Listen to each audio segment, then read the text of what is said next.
Happy Wednesday, everybody. It's July 25th, 2018. I'm Justin LaBar. This is the Wrestling Inc. podcast talking SmackDown from this week, and we are being joined by Wrestling Inc. He is the Vince McMahon of Wrestling Inc. He is Mr. Raj Giri. Raj, how are you today? Good, man. How are you? I'm good. I'm always good when we come off of an exciting show, and usually it's Glenn and I talking about this, and I'll say the same thing to you. SmackDown, once again, it gives me more excitement. It's tight. It's crisp. I feel like they give me enough, but they also leave a little bit more to be desired. It's like the perfect storm. Yeah, man. It's not like, Raw, all these segments feel like they're doing the same segment week after week after week, whereas SmackDown feels like it's different. The matches are different. Rusev and Andrade Cien Almas, we've never seen that. We've seen Sanity in the New Day, but there was a reason for it. There's a stip. There's a reason to care about who wins. Same as Becky Lynch and Asuka. The Miz segment was really entertaining for what it was. Again, it's not the same segment they're doing week after week. They did a segment last week, but that was completely different. So I thought it was a strong show. It's just weird how different it is from Raw because it's not just the same match over and over and over. And I like that. And I agree. I believe SmackDown has been a much stronger show than Raw since the Superstar shakeup for sure.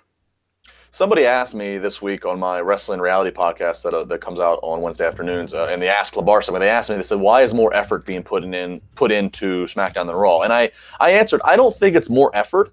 I actually think that, and I think I know this, there's more bodies and more man hours going into Monday Night Raw, but sure. I think that can sometimes be a detriment, and it's the too many cooks in the kitchen. I think that there's effort being put towards SmackDown, but it's a little more streamlined. I think Raw, I think there's just too many factors to play into, and I think it oftentimes shoots itself in the foot. And having a third hour, and they're going to have to regurgitate, hey, this is the announcement from earlier, or hey, this is the matchup we've seen earlier. I don't think it's WWE's not trying. I just think they can't get out of their own way when it comes to Monday Night Raw. Yeah, it feels like they just they get overwhelmed with Raw each week, and so instead of mixing and matching and trying different things, they just do the same thing. I mean, we're seeing the same segments over and over for 3 to 4 weeks pretty much in a row. I mean, how many times have we seen the Hardys with the B team now? It's been 5 weeks in a row. They're involved in this, same segment. No one cares who wins or loses. With Raw, it's like where to begin. It's, I agree with you. I think it's just too many cooks in the kitchen to where it's just easier to kind of coast. Whereas SmackDown, they're kind of mixing and matching and trying different things, and there seems to be more of a focus, more of a goal, and more of a way to get there than for Raw, for sure. Well, we started SmackDown last night, and we get the what every wrestling fan loves to see when we see the limousine pulling up. Who doesn't get that giddy late '90s Absolutely. feeling? Who's in the limo? But no real breaking surprise outcomes. Miz and Maurice, and they bring out their daughter, Monroe Sky. That's obviously going to be a big theme of the night, and of course the Miz and Mrs. show will air after SmackDown. Maybe we'll touch on that a little bit later on. So we tease that Miz and Maurice, we haven't seen Maurice for quite some time since having their daughter, so she's going to be part of the show tonight. And we get Randy Orton. Randy Orton in the ring. Obviously, we've seen him attack Jeff Hardy. It was comical in some ways, him attacking Jeff Hardy as he's pulling the earring and yelling, why did I do this? You'll have to wait and find out. And I was pretty kind of cynical myself, thinking, okay, this is going to be a ridiculous explanation of why he's attacking Jeff Hardy. But I got to say, whether it was the writers who wrote it or whether Randy Orton just took a general concept and put his own execution, his own spin on it, I thought in his very lengthy career, this is one of Randy Orton's best promos, where he basically talks about, the indie darling, and that's why fans don't like him, and he takes a little shot at the Bullet Club and everybody that does the too sweet hand gesture, and he says, 16 years ago I was the legend killer, but no, it's you fans that are legend killer. Just because I don't paint my face like Jeff Hardy and change my merch colors, maybe a shot at John Cena. He really just took to task everybody, and fans seem to react to those real type feel promos, and I was one of them. I thought this was a great promo, and I'm looking forward to seeing if and how Jeff Hardy can counterpunch verbally. Yeah. First off, when the Miz and Maurice came out, they got, Maurice got a pretty big pop, and then the pop for the baby, baby got probably one of the biggest pops of the night. But yeah, so with the Orton thing, I agree with you. I think Orton looks refreshed. He's clearly better situated as a heel. I mean, he's more comfortable. He seems awake, whereas before he seemed like he's going through the motions. And I thought, Wait, are you saying that Randy Orton's woken? Right? Yeah. He seems like a main event guy now, whereas before you just didn't want to see him in a main event. So he seems refreshed, back. And that sinister, that ear thing, I wasn't on the, it was you and Glenn last week, and Glenn will be back next week. He's been out this week, but that ear thing, I haven't seen anything like that in wrestling. And you've seen all sorts of hardcore stuff and things like that. There's very few things that really made me cringe and uncomfortable, and that was one of them. So I thought that was great. And one thing I didn't like about the promo was the content itself of what he was saying. I feel like they've done that too many times where someone turns heel and it's not something personal. And I'd rather it be something personal with him and Jeff, whatever storyline excuse you come up with. But there's a reason why you targeted Jeff personally. But to just be like, the fans, didn't care while I was gone. That's been done a lot. There's been so many times where someone turns heel and their big explanation is just the fans didn't care, or that they want to make an impact, and want to take their spot. And that's it, as opposed to something more personal. But that being said, I thought Orton delivered it perfectly, and it was well done. Well, I'll give it to you that, sure, this is not original in terms of blaming the fans, but I think to WWE's credit of them deciding to do this is that it is proven. And Randy Orton's kind of the right guy to do this, because Randy Orton's not a guy who's real active on social media. He's not a guy even anymore that does a whole lot of interviews. Like, he's pretty protected. He's not somebody who the internet has a lot of access to. Just lack of a better phrasing. So for him, and he's one of the WWE guys, right? He's never ever been classified as an indie guy, and he's been a WWE. He's going to be a WWE lifer. His family's been. So I think him saying those things that hit the real chord, taking shots at the Bullet Club and what have you, I think it's effective to do, and I think WWE knew that they would get the reaction out of it, and they did. And I would rather that versus something really corny. If we're going to try to make it personal with he and Jeff Hardy, I mean, how well do you think they're going to execute? Jeff, I've been here supporting my family, and I see that you're still ending up on TMZ with a car accident. So, if they went full throttle to it, yeah, but they wouldn't. They probably won't go full throttle. So I'm fine with this explanation that he gave. Yeah, that's the problem, is you can't trust WWE with a good backstory line, right? Like, Orton saying like Hardy springing up, over him. That's also kind of corny. But if there was something that happened during Orton's time off and we don't know, and there's something personal there, that could be intriguing. That's something almost where you need a Paul Heyman to kind of write that story. But, something where Orton's been waiting to get back at Hardy for something that happened while he was gone. That's something that I think would be intriguing. You don't know what it is, because otherwise it's just random. Why just pick Hardy? Why isn't he going through everybody? Why didn't he attack Nakamura as well? And, just be going nuts on everyone. So that, again, I thought it was well done. That would be my only qualm. I miss those personal storylines where it's heated, between two individuals. But, again, I really like this segment. I thought it was the best Orton's looked in a long time. Well, and we'll see what Jeff Hardy has to say back. Promos have never been necessarily Jeff's strongest point. He does a lot more talking in the ring. So we'll see, lately Jeff Hardy's kind of, I think, again, this is a conversation Glenn and I've had. Lately, Jeff Hardy kind of has that Bray Wyatt effect where he says a whole lot of things, a lot of riddles and giddles, and you're like, what did he just say? So we'll see if we can get something out of Jeff. And I like Jeff, but I'm just calling it like it is. We'll see if we can get something that really, we'll see if we can get some sound bites out of him that can be placed in that video package and really hype up an inevitable match, you think, maybe for SummerSlam between them. I agree. Like, lately, ever since he's brought the face paint back, he just doesn't seem as much as a top guy for some reason to me with it as he does without it. And I maybe it's because I've seen that, like, it seems dated to me because he did it for so long in the past, but also the promos he's been doing since he started doing that have just been so nonsensical. They don't click. They just sound like he's reading. And yeah, I think the Bray Wyatt analogy is perfect. But I think Orton is making this something to see. I don't know if they're going to do a one-on-one. It doesn't look like they have anything for Nakamura right now, and Nakamura seems kind of involved with this. So I almost see it as going as a three-way at SummerSlam. Nakamura's doing Burger King commercials. Yes. Believe that. All right. Well, moving on. We'll see how that keeps progressing with Orton and Hardy. We got our first match of the night. It was Rusev versus Andrade Cien Almas. They also showed a backstage interaction with Lana and Zelina Vega, the two female valets we have right now. Aiden English not out with Rusev at the start, but he would eventually make his way out there, and it would be relevant as there would be a little bit of a miscommunication amongst Aiden and Lana, and all in all, Andrade Cien Almas will get the win, which then leads to a backstage that we see where Lana and Aiden English going at it. They've been teasing at this for a few months. They go back and forth on whether or not they commit to it. Then Rusev kind of played dad, broke them up, and kind of hinted that maybe neither of them are going to be associated with him moving forward. I get nervous about this because I think they haven't even scratched the surface of how the potential of what these three could do together with Lana's charisma and look, English's ability to do the entrance, and obviously Rusev's over. They haven't even scratched the surface of how successful this Rusev Day trio could be. So I get fearful that they might disband it before it even starts. Yeah, and I think that'd be a big mistake. I'm with you. First off, I think I like this match. You know, when Andrade Cien Almas lost to AJ Styles last week. You know, I can see why they did it. I know a lot of times just being in the ring with the champion and being that competitive gets you over, especially when you're not really doing anything, and he wasn't. I'm never a fan of beating someone with a lot of potential right off the bat, you know, so soon.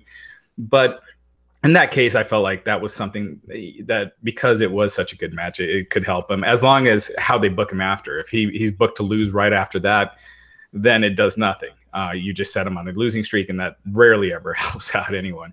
But you get him some wins after that and then put him in a big program, then you're on to something. So I liked how they did this. I like that he beat Rusev, someone who was just in the world title match. I like that there was a story with Rusev, but I agree with you. I think that they haven't really done the Rusev Day trio. They teased it for a while, then it was back to Rusev and Aiden. Then Lana just kind of got back in again.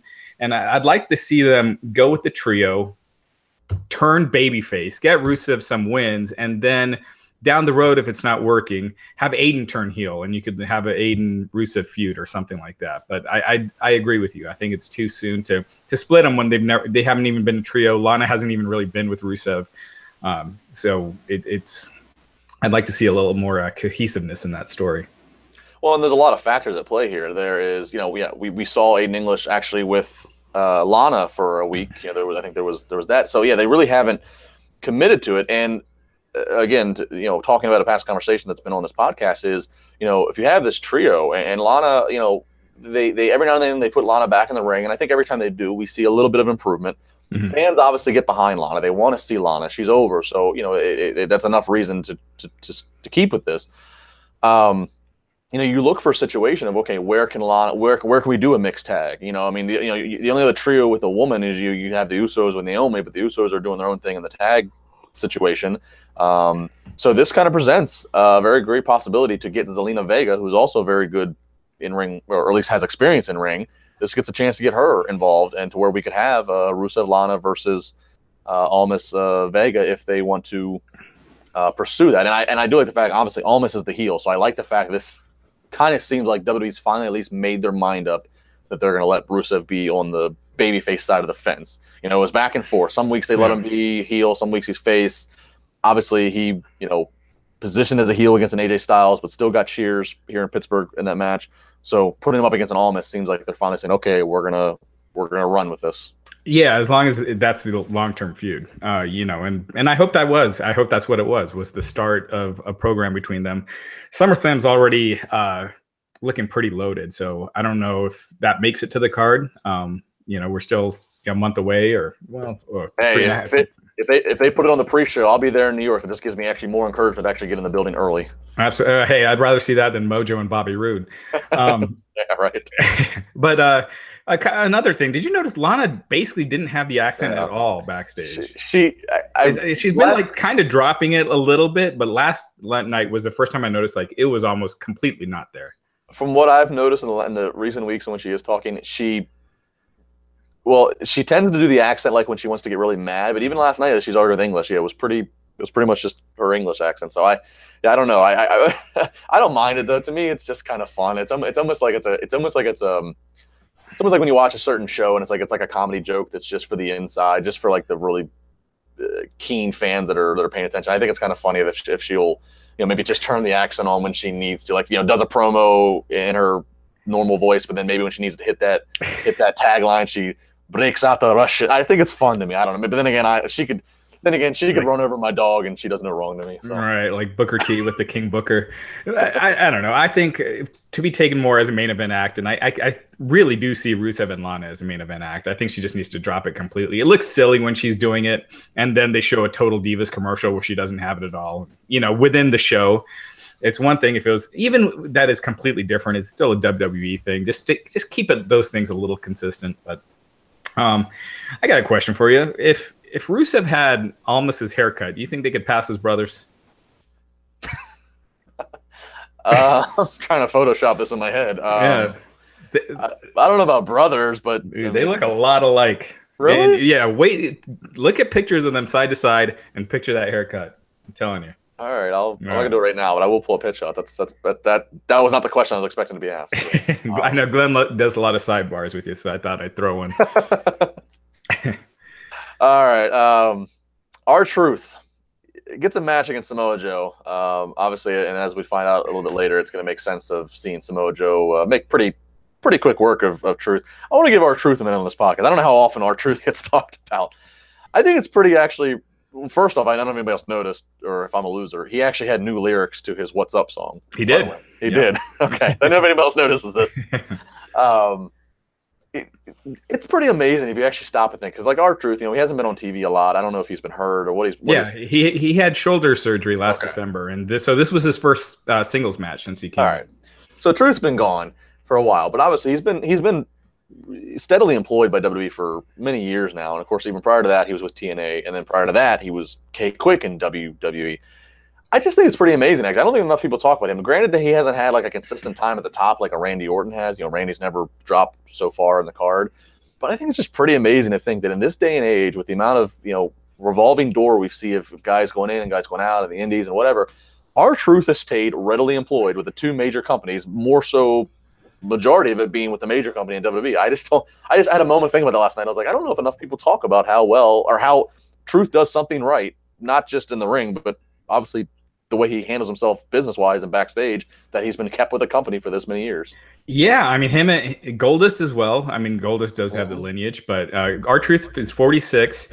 But it's crazy to think he has actually had he's headlined two WWE pay-per-views, one in a singles match with John Cena, and then the other one he teamed with The Miz against The Rock and John Cena. And obviously the draw there was The Rock's comeback match and him teaming with Cena. But regardless, yeah, absolutely. I think him, Goldust, to be able to not be a headliner for most of their careers. I don't know if Goldust ever main evented a pay-per-view. I don't think he did. Well, I think in the 90s, I think some stuff with the Undertaker maybe he might have, but was it the main event or was it I don't think it was ever the You mean like last match? Yeah. I mean, he was a big character in the 90s for sure, but yeah. I don't think he ever got a world title match on pay-per-view. Probably not for pay-per-view. I know he had a main event match probably on a Raw with Shawn Michaels when Shawn was on top, and I know he did stuff with Taker. But yeah, pay-per-view, you're probably right. Probably never last. Yeah. So, to never be at that level and then have this kind of longevity and stick around, and it's amazing. So probably kudos to them, and R-Truth especially. He was cut pretty early from WWE when he was Quick, and went to TNA and came back, and he's stuck around, so props to him. And Samoa Joe did give him quite a bit in this match. It was short, but it wasn't a total squash like with Ty Dillinger. Truth did come out, hit some of his signature stuff before Joe cut him off, and they went to the submission finish. But and let's not forget, we're doing our tribute to R-Truth here. Not only did he have his Quick days, and then he had his, Ron the Truth days in TNA, and he's had his R-Truth days. He also got hammered with Randy the Ram and the Wrestler. So that's right. There's a lot of highlights that his Hall of Fame video package is going to be very, Very dynamic. You know what I honestly think, with how bad the tag division is on Raw, and granted Goldust, I know he had surgery, so he's not coming back anytime soon. But when he does, I'd love to see him and R-Truth as a tag team going. And they had that comical tag team thing, and that sucked. But I'm like, as a serious team, as these two legends who want one more run with the titles, and this is like their last chance. And I think fans could really get behind it if you tell that story right. You show their career highlights, you show all that they've done. I think that's a story that people could really get behind. Well, it's a big IF there. I mean, they teased it with Goldust somewhere in the last 12 months. I don't remember when, but Goldust got he started doing the Hollywood promos again, quoting movies, and then they start, like, it looked like he was going to have like that one more run, and like it was like 2 or 3 weeks, and then I don't know. I think that it just wasn't clicking with that again. The fans weren't responding, and I think they gave up on it too quick, and I think they should have put him in with someone else as well. I think once he beat R-Truth and it just keeps sticking with it, I thought fans just didn't care. But I would have liked to see them try more with that, but they didn't. But I think that storyline could work, because I think fans, you get nostalgic with certain things. I think really pushing the storied careers. I mean, not storied. Goldust has definitely had a storied career, but just the longevity and how long they've been around could, get fans behind them. So moving into some women's action, we have a backstage interview briefly with Asuka, and they're teasing Asuka versus Billie Kay coming up next. So we get this match, Asuka and Billie Kay. Asuka gets the win here. Definitely, I think a win needed for Asuka. I'm not ruling it out, which we'll get to in a second. I'm not ruling out that Asuka might the women's match at SummerSlam might might be a fatal four-way or something. But Asuka certainly needing to get some more wins under her belt, and she beats Billie Kay. And Billie Kay, the Iconics certainly have some momentum as well. They've been heavily featured, so a win against Billie Kay, does matter, I think, in some small regard. I mean, it's because she didn't lose. They've taken so much steam off of Asuka that it's unbelievable. Like, she does not seem, forget hot, she doesn't even seem lukewarm now. She just seems like they made her another person on the roster in the 4 months since WrestleMania. I mean, it's been just a rapid decline. 3 months since WrestleMania, but I just think you had Asuka, who was hot. You had Charlotte, who was, on a roll. You had Sasha Banks. You have all these talented women, and I just hate that they're focusing on Carmella and Alexa Bliss.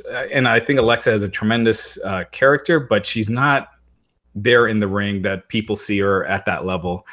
Same as Carmella. And so it takes the women's division down several notches. And I think if you put the focus on your Becky Lynch's and Asuka's and Charlotte's, and and obviously I think Rousey because of her star power, and on Raw and Sasha, Bayley, I think it'll help the division a lot, because right now I think on both sides it just feels like such an afterthought because of who's on top, and Carmella just has that. Jim Ross said it on his podcast. She doesn't have that heat where you want to see people get their revenge against her. She has that go away heat where you just find it obnoxious and corny, and you just want to change the channel for a bit. Well, I think Alexa Bliss is super talented, and she's a pro wrestling wise, she's a great heel. I do think the visuals a little bit, her versus Ronda, the fact that Ronda could just look like she could just throw over her knee and snap her in half. Carmella, I don't mind, especially I don't mind Carmella being the chicken shit heel and having this line of legitimate, incredible people chasing after. I mean, I will say with the Carmella, the James Ellsworth effect can maybe sometimes be a backfire. That maybe James Ellsworth, people are more excited to see James Ellsworth get beat up than they are Carmella.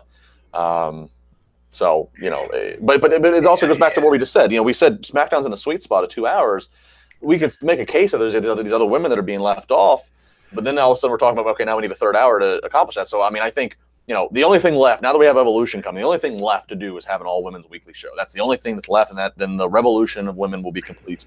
That will then allow more characters and stories to be developed. And Justin, to your point, I think, like I said, I think Alexa Bliss is really good with her character.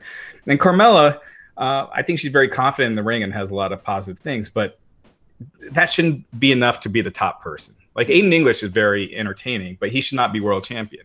Yeah. You need to have that credibility as well, where fans see you as a champion, like the top person in that division. And if you're a heel that you're really good and they really want to see you get beat and you need a really strong challenger, Carmella just isn't that. And I think, I think Asuka, they wasted something there because her and Rousey could have been such a big money match.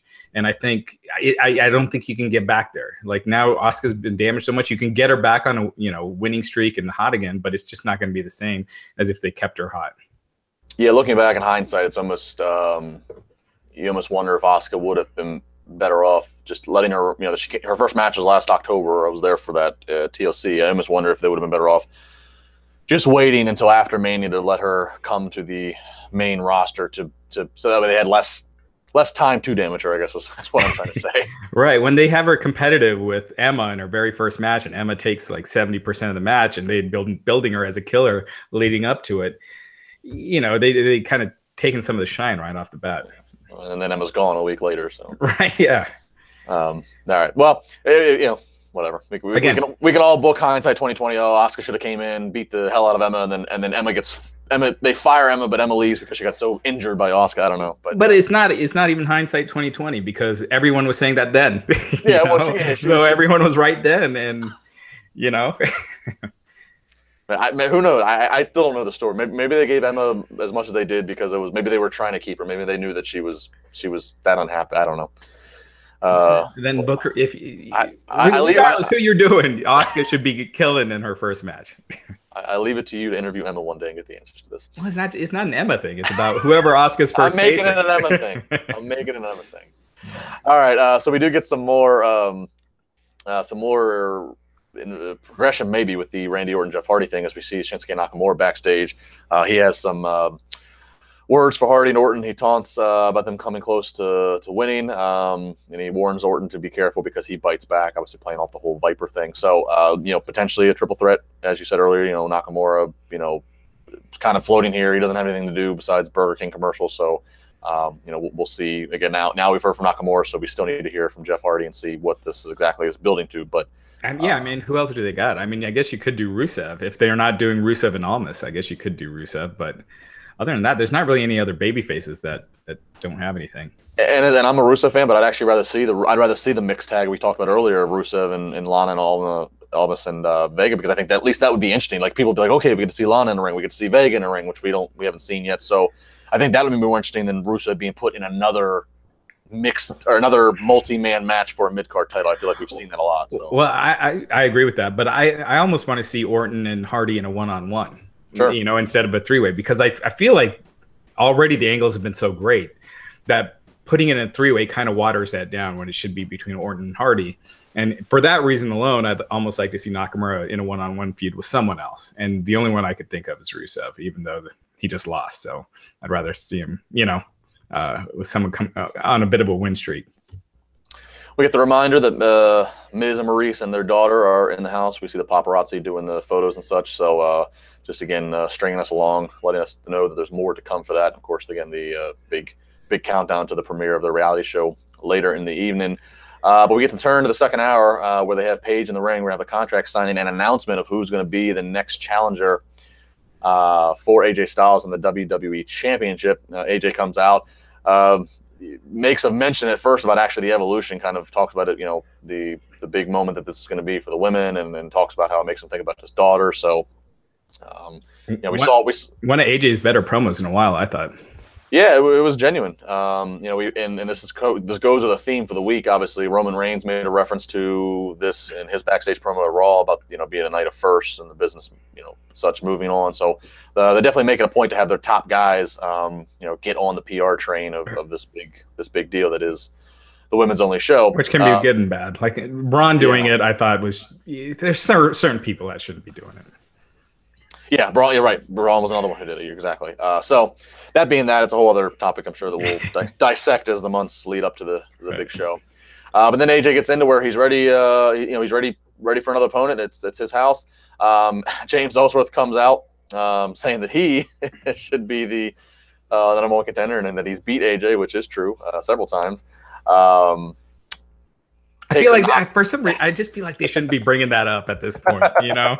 Just let people forget about it, because as soon as this wasn't as bad as Asuka Emma. This was at least done with some comedic formula to it. It was funny, but AJ, he's not being booked the strongest right now, even though he's WWE champion. His match can't even go on last at the last pay-per-view. They throw the Intercontinental title match on. Well, the thing with AJ though is it's almost like this is almost a little bit like the CM Punk situation they had. Yep. AJ every match, AJ's reliable. Every match he has, every match I could get in the ring with him. We'd have a good match.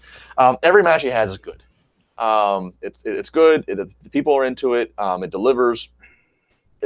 It's almost like he's beaten so many people, and he's had such a lengthy. He's had it for over 200 days or whatever it is now. He's had such a lengthy run that, by today's standards at least, that's all that his storyline is just, okay, I'm the guy. This is my house. The place. I'm the face that builds this place and runs the place. I'm phenomenal. Blah blah blah. All the catchphrases. Just keep lining them up and I'll knock them down. That's kind of what CM Punk's deal was when he was champion. It was just, I'm the best in the world. I'm gonna beat everybody. So where the fault lies and where whatever. But it's like that's kind of why that's kind of why it doesn't go on last all the time, because it's great, but it's like it's not necessarily the story that's the most interesting, so to speak. It's just and AJ hasn't. I don't think he's ever headlined a dual branded pay-per-view. He headlined it when it was a SmackDown only. Yeah, but your point with CM Punk, and if you remember, almost CM Punk's whole reign until he turned heel, his match never went on last. Right. It was always Cena. There was one pay-per-view where CM Punk was the WWE champion and Daniel Bryan, and granted, this was before Daniel Bryan was super over, but he was a world heavyweight champion, and they had them wrestle, and that wasn't the last match on the pay-per-view. Right. So, it's clear that when who they see at what level, and even though you're the champion, the world champion, they might not see you at the top level. And it's kind of clear that they don't see AJ as the top guy. They see him as the top guy for the B brand, but if they come up with a great storyline, they're going to, throw it for something on Raw. Well, and there's also there's the live event factor, and I think we tend to forget this sometimes when we're having these conversations, which is, AJ Styles, he's reliable. He's the world champion. He deserves to be world champion based upon his performance. But it's okay. He's the world champion, so we can rely on him to go last at all the live events and to keep the ticket buyers there and to sell tickets to the non-TV shows. But yeah, when it does come to TV, is he the most interesting story to end it? So live event factor, he's a great guy to finish live events. Right. And that's a big part of their business. Yeah, but again, he's and I don't mean this against AJ, because I'd like to see him get more, but he's headlining the B shows. Yeah. Which do lower attendance. And people are pointing out that AJ did, before the brand split, he did headline a couple of pay-per-views with Roman Reigns, but yeah, not since. So Ellsworth continues on with Paige. He does some back and forth. He makes fun of Paige and her look, which this was actually a great interaction, because you have James Ellsworth, who obviously is that's all part of his gimmick, is how obnoxious and ugly he is, and there he is making fun of the looks of Paige, who Paige, I think by most people's assessment is pretty easy on the eyes. So kind of a fun dynamic there. Quickly, Paige fires James Ellsworth. Obviously, we should do the air quotes. Fires James Ellsworth. Security takes him out, throws him out of the building, and we follow that backstage. Meanwhile, as that happens, AJ Styles is distracted by all this, and Samoa Joe attacks him from behind. Does that, signs the contract, and throws the contract on the table right on AJ, basically, obviously symbolizing what many kind of thought that Samoa Joe would be the next opponent for AJ Styles. Before we get to Joe's backstage promo, I'll ask you this. Here's another one, though, right? Samoa Joe versus AJ Styles, SummerSlam. No real chance that this is going to finish SummerSlam, is it? Nope. All right. Even though it should. Let's talk about this after SmackDown about Reigns versus Lesnar. But I feel like it should, because this has the best chance of getting a good reaction from the crowd. I think Lesnar versus Reigns in New York, it's gonna be brutal, the crowd response. So I think if you want the pay-per-view to go off on a positive note, this would be the way to do it. Even if you have Joe win it, I think the fans would respond. It'd be a positive, even if it's super heated or whatnot. But I definitely think that this match should finish, but it won't. Look, they had a chance to. There was no reason that AJ and Rusev shouldn't have finished the last pay-per-view. AJ won, a babyface won, had a good finish. It was a good match. but they went with a match from Raw for the IC title that had a crap finish. Even though the match itself was worked well, the finish sucked, and it left a bad taste in people's mouths. And but they still went with that over the AJ World title match. So that tells you something.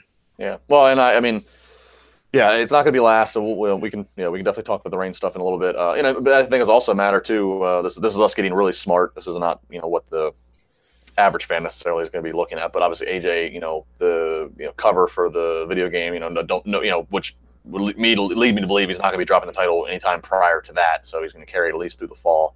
That's what I would think too. Yeah.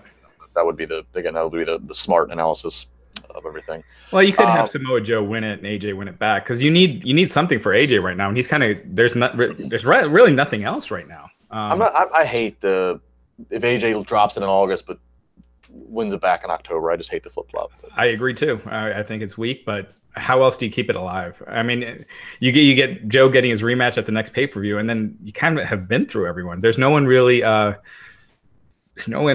at that level waiting in the wings, I mean, you could do Daniel Bryan if he resigns as a babyface versus babyface thing, but we don't know if he's resigning yet. And you can tell clearly he hasn't resigned, because he's been looking pretty weak in this buildup with the Miz.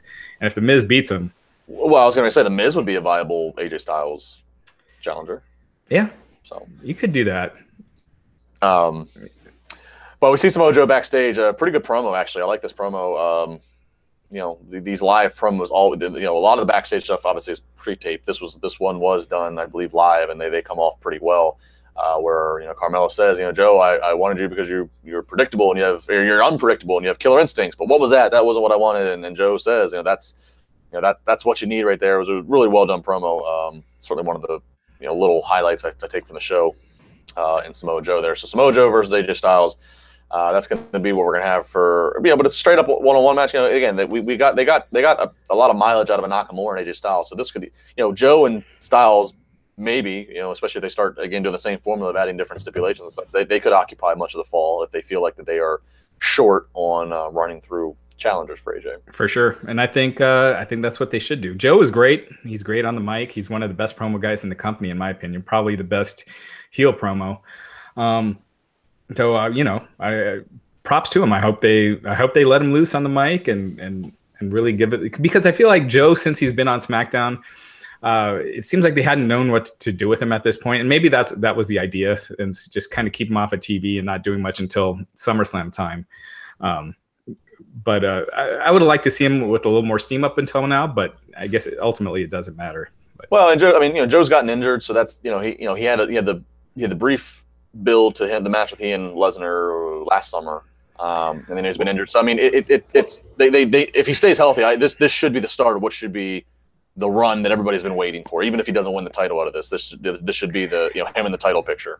Yeah, but he had the feud with Reigns, and which he lost, and then he was drafted to SmackDown. I felt like after that loss, it would have been good to see him involved in a program to kind of get some of his heat back. Just to kind of rebuild him up on SmackDown, and they didn't really do that, but still, people see Joe at that level, so it's not like he really had to. Yeah. We get Becky Lynch versus Carmella. Real quick about Ellsworth, obviously that's clearly pretty much his swan song. He had never really signed a contract, and it was just kind of a per appearance deal. So he signed up for some indie stuff coming up.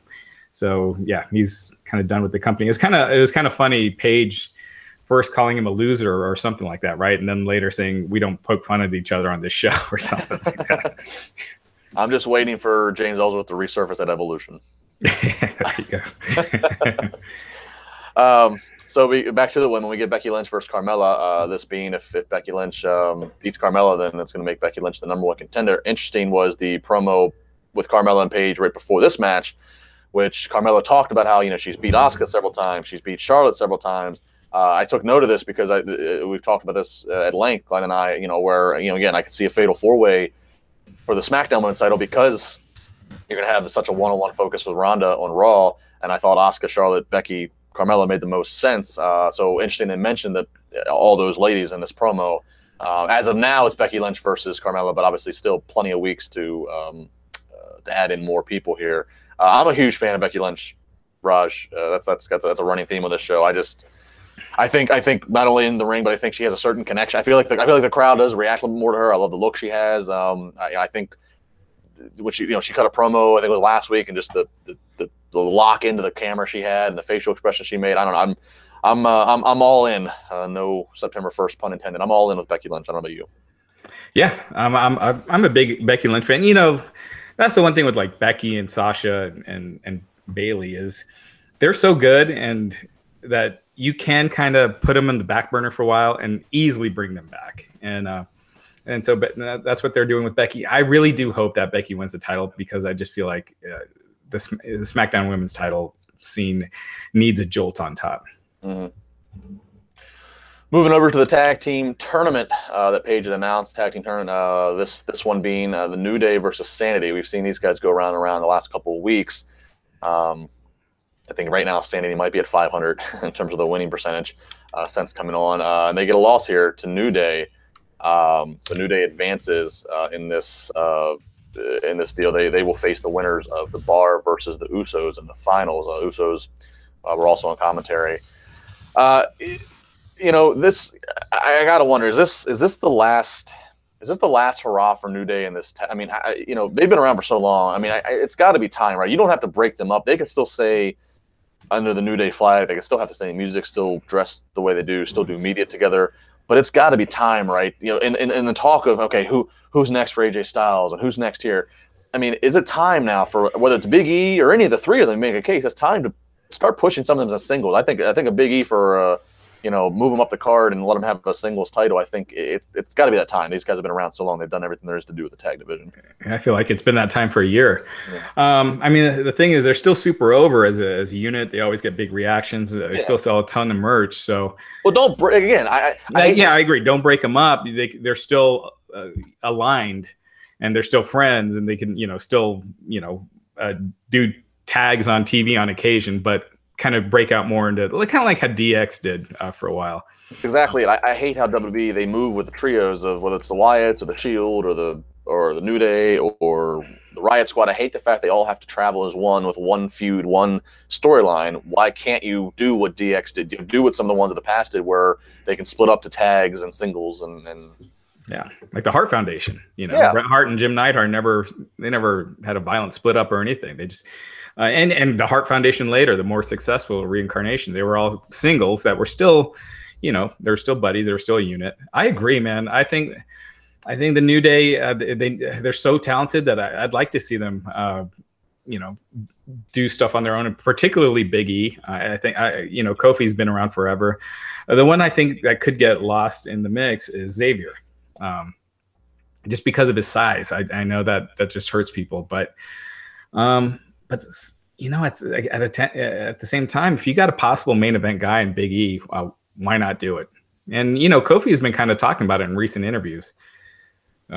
Yeah, I mean, Big E's, he's obviously got the look, he's got the size, he has great charisma. I mean, the people are behind him. So this, I don't know. I feel like you're right. It's long overdue. I don't know. I don't have Big E's age in front of me, but he's still got, miles ahead of him. So let's do this. Yeah, absolutely. But they beat Sanity, so that tells you I think that kind of tells you where Sanity is.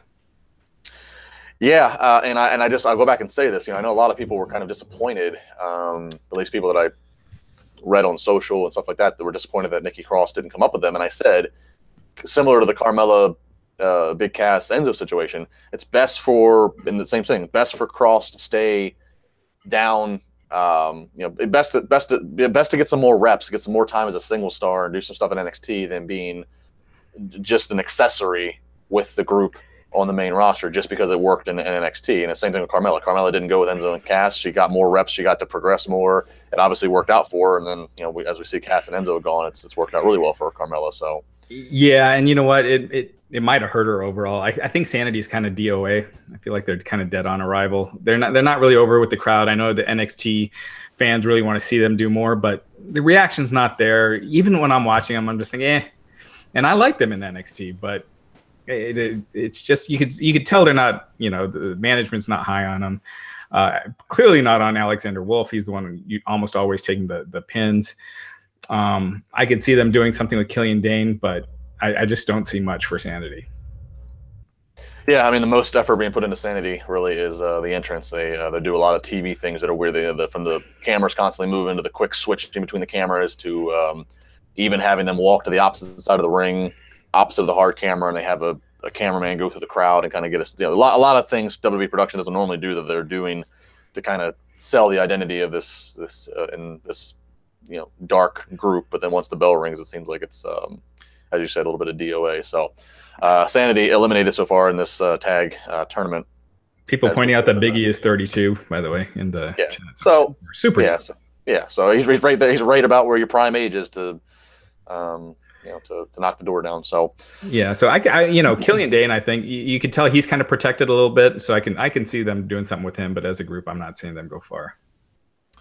So we get the lead up now to the main event segment. We see Paige backstage first with Miz, Maurice, and their daughter, and Miz makes a joke talking about how they're supposed to be a babysitter. We see Sin Cara, ha ha ha ha. Come back from the break. It was so clear that baby was a doll. Well, Miz comes out with the baby in the carrier. Cuts a promo. They're going to throw to the video package full of the lesser moments in the Miz's career, I guess is the way to say it. Then we see Daniel Bryan backstage, basically talking about, some mistake happened. I guess I need to say sorry. Comes out to the ring, stare down, and then the moment of truth, Miz tosses the baby, only to find that it's a baby doll, of course, at Daniel Bryan. Attacks Bryan, hits a skull-crushing finale. Cuts a promo as only the Miz can do. Wouldn't bring his precious daughter to a city like this. They're in Indiana, in Evansville, I believe it was. So great heat there, and of course the countdown clock on the screen for the Miz and Mrs. So I thought this was well done. I thought it was good because this accomplishes a lot of things. Obviously USA Network and WWE wanted to have a 2-hour infomercial to promote Miz and Mrs. But it made a lot of sense because the Miz and Daniel Bryan seem to be building towards the SummerSlam match, even though they haven't officially made one, but that seems to be what's happening. So it did accomplish a lot of things without seeming too forced. It at least is like, hey, here's the show coming up, but at least it was relevant. It was appropriate timing because we need to see the Miz and Daniel Bryan, get this thing going. So. Absolutely. I agree 100%. It hit all the buttons. It promoted the show. I mean, how often are they promoting something after and they do a segment and it just sucks, but this, they promoted it. They built, add another layer to a big match coming up at SummerSlam with Bryan and the Miz. And it was entertaining. And I thought the Miz did a great job. I loved this segment. And I like that the Miz said the baby in the beginning was a baby actor, which I don't know how many baby actors you find on short notice, I'm this is clearly their actual baby. But anyway, I thought it was great. So. And I have to admit, I fell into the trap of where I kept the USA Network on. I kept it on even as I was, I think I was at a computer. So I kept it on and I found myself, I for all intents and purposes, watched the majority of the episode. At least I caught on what was going on, and I've given all the other ones a chance. I fell off at some point with Total Bells, fell off at some point with Total Divas. I've given them all a chance. Yeah. This one was one of the better first impressions. Yeah, it was one of those. I mean, it was clearly scripted. It was kind of going from gag to gag to gag in a lot of ways. With Miz, going to a photo shoot and thinking it was a nude photo shoot, not bothering to, when the phone cut off, to text to double check, because when you find out you're going to a nude photo shoot, you just let it be and just get there, right? Yeah, right. Yeah. But it's so funny because Miz has been in a bunch of movies and TV shows. You could tell he's acting during the whole thing, but Maurice seemed genuine with her reaction and the other spots in the show where Miz thinks she's having contractions and might be going into labor.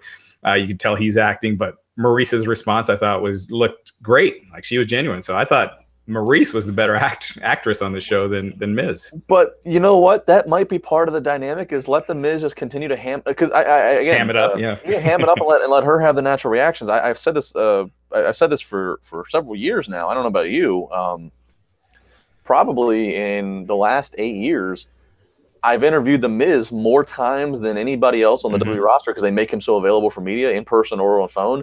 And he does a really good job. He's always on. He's always the Miz. He rarely drops into Mike Mizanin mode, and I think that's part of that's a big part of the success he has, is that he's just always that ridiculous, over the top character. And so run with that. If you're going to have a reality show, which of all the shows are scripted with a story, yeah, let him ham it up, and then let her just kind of be the straight guy to his antics.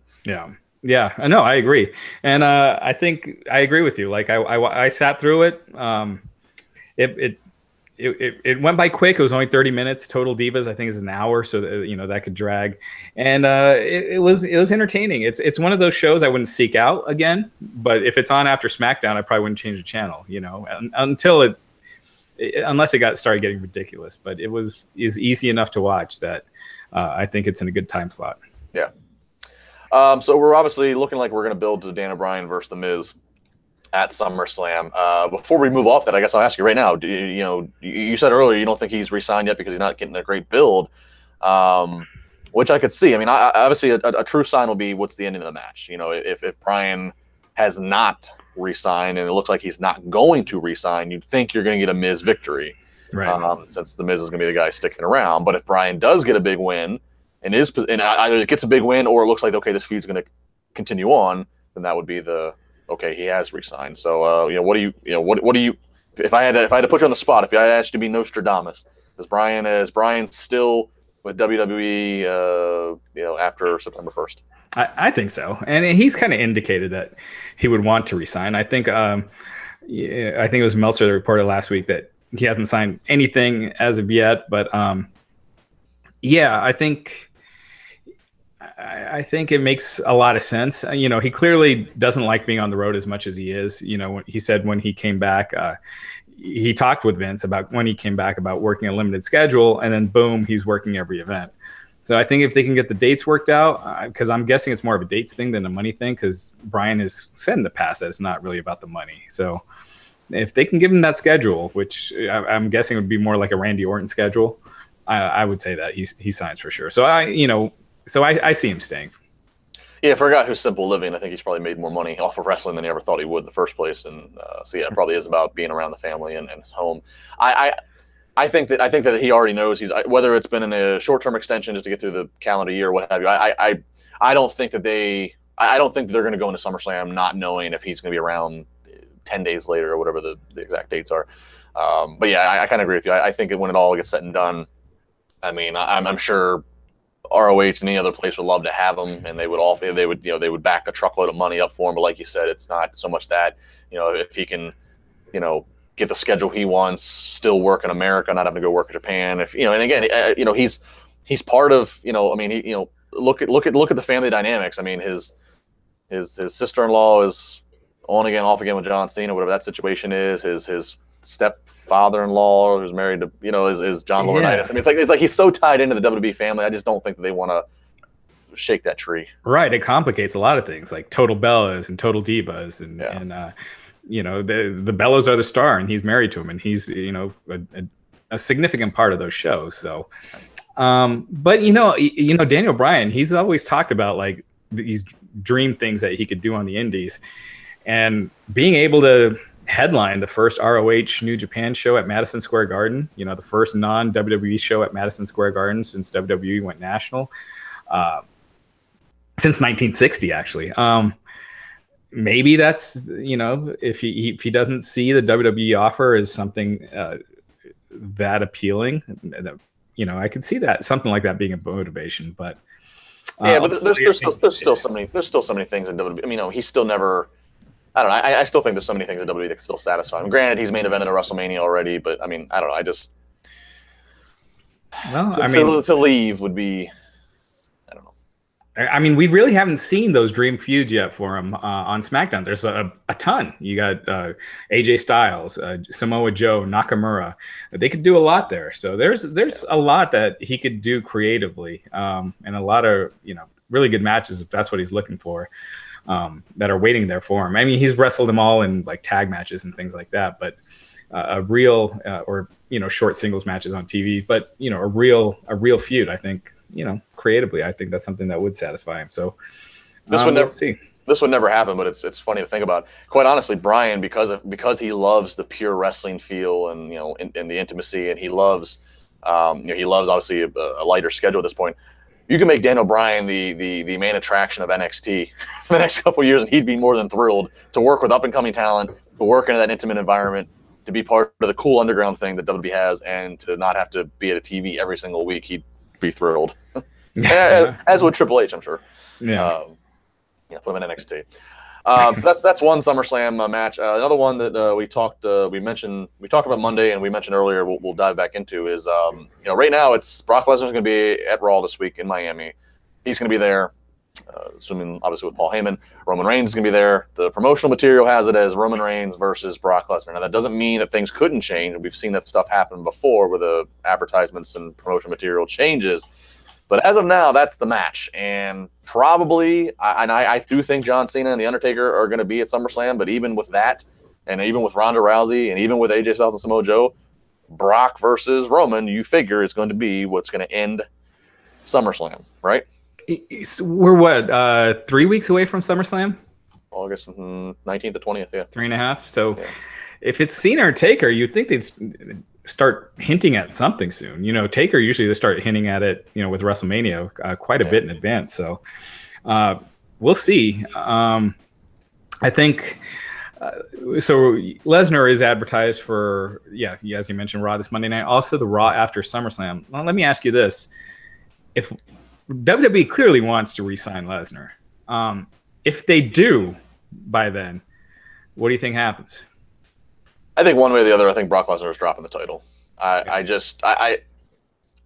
While anything's possible with Brock, and he's a whole separate case study than what tradition shows, I still think it would be hard to see Vince move away from even if he knows Brock, go do what you want to do in UFC.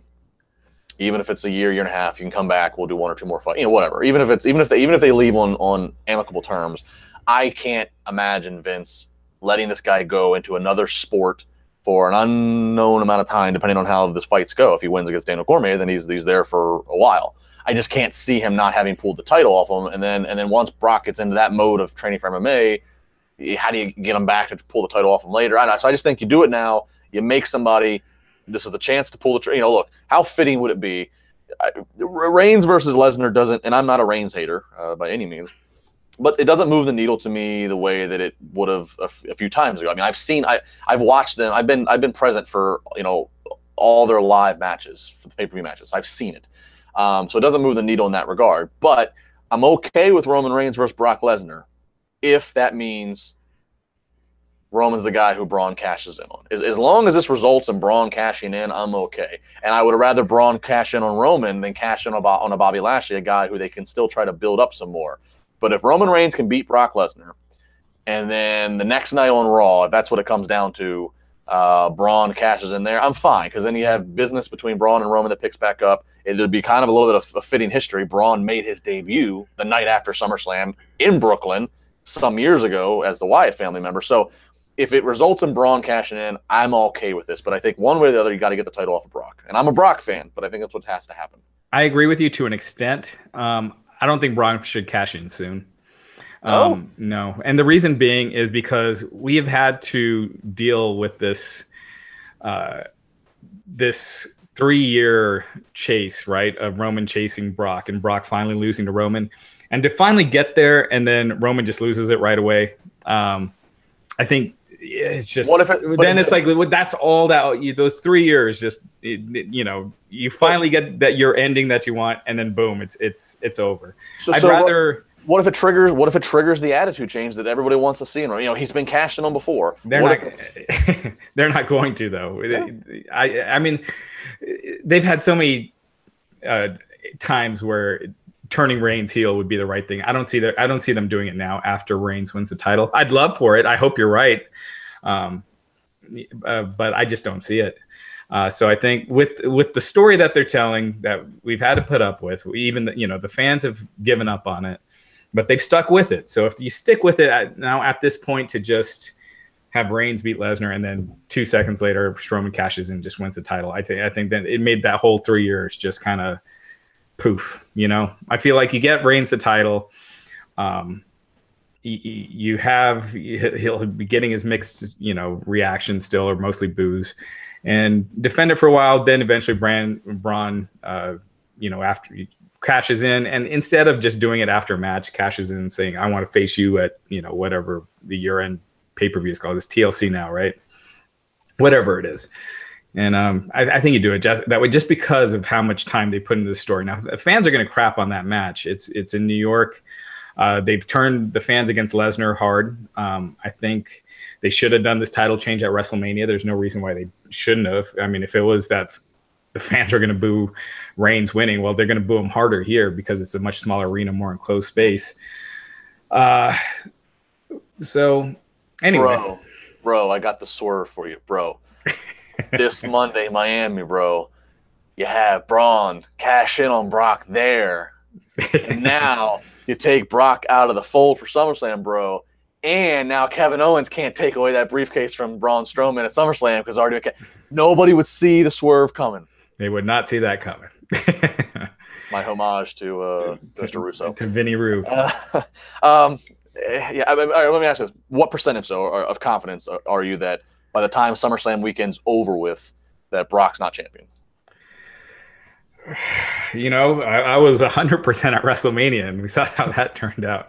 So I'm going to go 70%. I'm pretty sure Reigns is going to win, but them announcing Brock for Raw the next night does kind of throw a little wrench in it. It makes it a little interesting. So, well, you could have Brock win at SummerSlam, and then again he gets cashed in on the night after. Then you know what? They shouldn't have him beating Reigns because they position Reigns as they put so much stock in Reigns and being pushing him as their top guy. To have him lose again to Brock, especially if Brock is leaving, it does him no favors. You know what I mean? It makes him look really weak at this point. Bro, Daniel Cormier jumps the barricade at SummerSlam, comes in, knocks out Brock Lesnar. Referee doesn't know what to do, calls it a no finish. We have to have the match the next night on Raw all over again. Brock doesn't wrestle on Raw, you know that. He hasn't wrestled on Raw since he came back. Right. So what a historic moment it would be if that's where he's going to lose the title. Yeah. All right. You got anything else? Did we have anything else on here? Let me double check. The Raw viewership. Raw viewership is down a little bit, but it was decent. It wasn't near the record lows that they've been doing. At the third hour, actually did decent. Hold on, let me wrap that up. Well, it's also weird. This is a weird time. This is always a weird time of year. You know what I mean? It's like there's the least amount of sports on. People are on vacations. People are out of school, so they're doing. I mean, I hate to play that calendar defense, but I think there's some relevance to it. Plus, there's WWE also puts in minimal effort at this time of year, right? They're not throwing their big angles until now. Now it starts building up. Yeah, once August starts, it should be. Yeah, exactly. So it's 2.8 million viewers. It's one of the better numbers they've had, since May. The third hour really held on. It only dropped 4%. Usually we've been seeing last week it dropped 16% from hour 1 to hour 3. So there was some interest in that Lashley Reigns main event. So there it is. There it is. Yeah, well, we shall see as we are approaching. We've got 3 more weeks of podcast to analyze what's going on in Raw or SmackDown as we build a SummerSlam, and of course, the Evolution show still several months away. Over 50 women will be seen. I don't think over 50 women are actually lace up boots, but maybe backstage cameos. Yeah, and I'm sure there'll be a battle royal or something on there. And speaking of this Monday, Brock's there. Ronda Rousey, she's back from her suspension this Monday in Miami. So Miami, gearing up to be a big show. Yep. So, yeah. All right, Raj, any final plugs? No, I think that's about it. Very good. You can follow me on Twitter at Justin LaBar. Chair Shot Reality video clips on Wrestling Inc. Got my Wrestling Reality podcast, which you can subscribe to all across all platforms, just as you can subscribe to this podcast. It's been fun. Glenn will be back next week. For anybody who's missing out on Glenn, you'll get your Rubenstein fix again next Monday. And I will be back next Wednesday with you guys all for your post-SmackDown talk. For Raj, I'm Justin. Have a good week.